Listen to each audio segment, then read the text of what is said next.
will be against Daniel Dubois. It just won't be February 22nd. And when people say, oh, he's missed the boat, he's this, come on, stop the bullshit. What's the biggest fight out there for Daniel Dubois?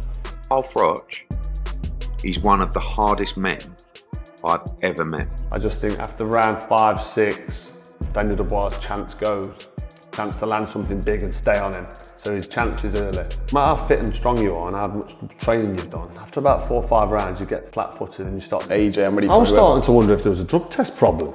He's failed that, gone quiet, and he's just like, I don't know, waiting for some kind of announcement. Because I always think that, why would you go quiet? Yeah. After pulling out of a fight like that was a great fight with Parker. Yeah. That would have been good. It would have been a good win for him if he'd have got the win. Massive. Whatever. But Daniel Dubois... Promoter Eddie Hearn recently joined Carl Froch and shared a bold prediction, adding even more hype to this matchup. While Daniel Dubois is known for his raw knockout power, timing could be the real game changer here.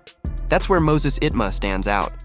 His calm mindset, sharp ring IQ, and surprising maturity for his age might give him the upper hand. Lots of fans, we are here in Riyadh. Eddie Hearn, looking very slim today. Am I? Yeah, you are. Training hard. Yeah, no, I like it out here because the time zone's a bit weird for me. I always struggle with this time zone, like I wake up late.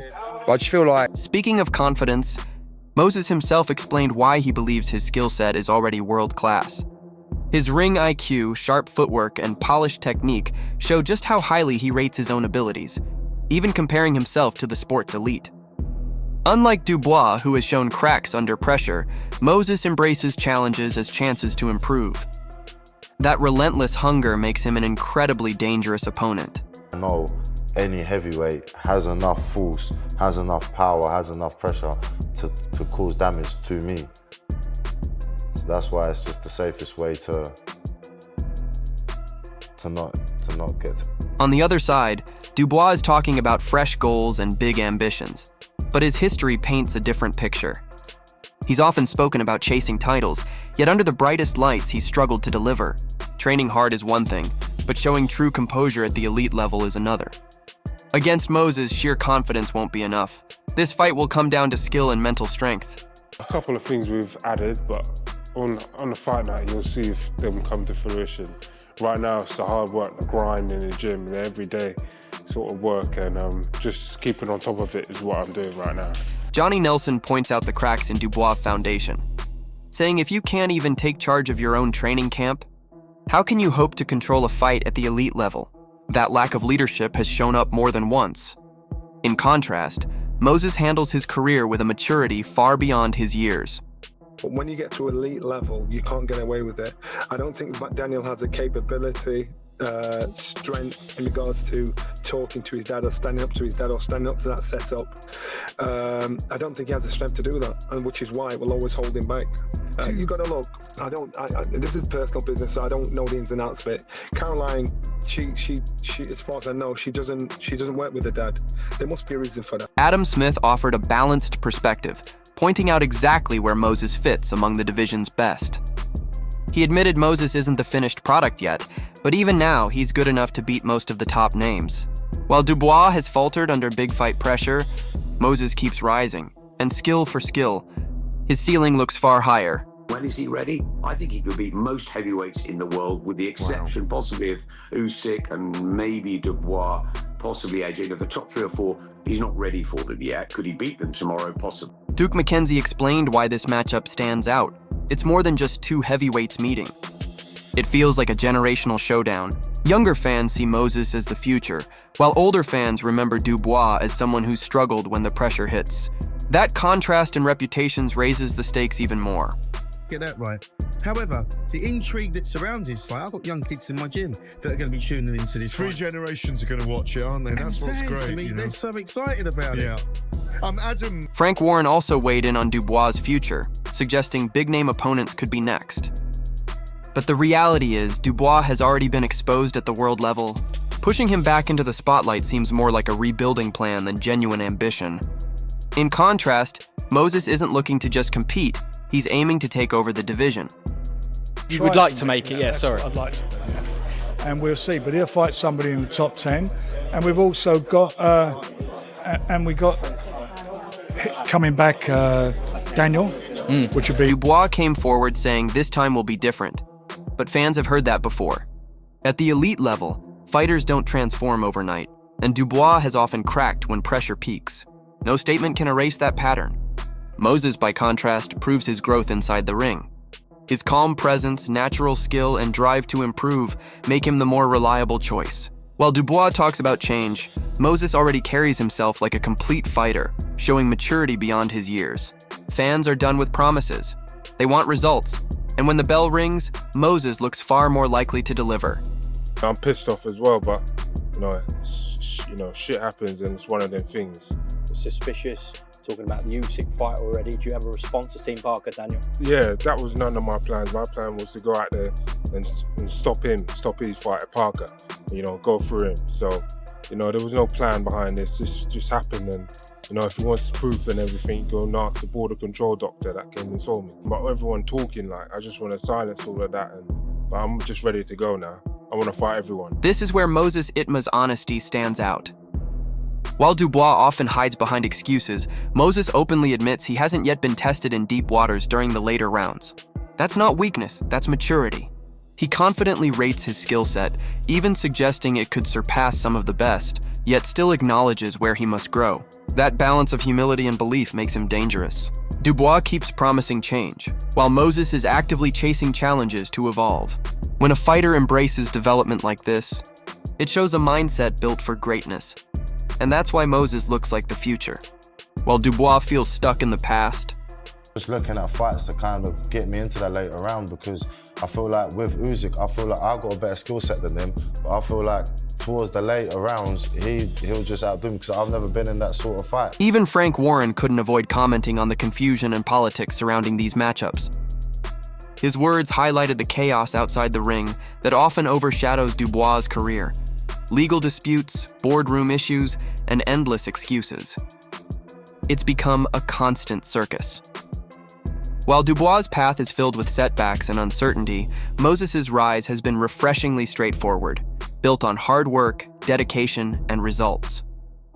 Fans don't want endless politics. They want fighters who prove themselves where it matters most, inside the ropes. Warren's comments emphasize how Dubois is often surrounded by noise that distracts from his performances. Moses, in contrast, keeps things clean. No drama, no excuses, just steady progress. That difference in professionalism will matter when the spotlight shines brightest. In truth, Dubois feels weighed down by baggage, while Moses looks destined to write history on his own terms. Let the penny drop that the fight could never go forward. And some of the stuff that's come out since about people being, the board being sued and something, and so forth, is just a non-runner. It's crazy.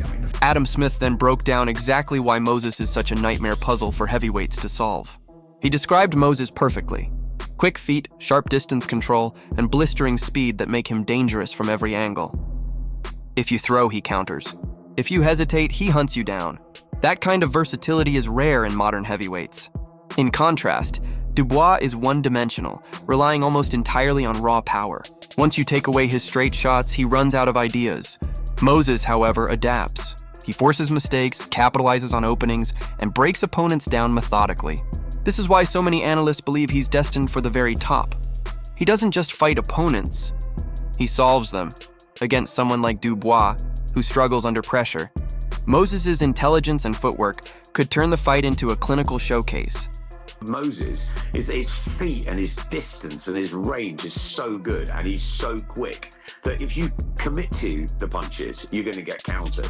And if you don't, you're going to get backed up and taken out. So it's a real puzzle. There's not many heavyweights that are southpaws. Obviously, Alexander Usyk is, but he's moved up into that domain. Tony Bellew captured the scale perfectly.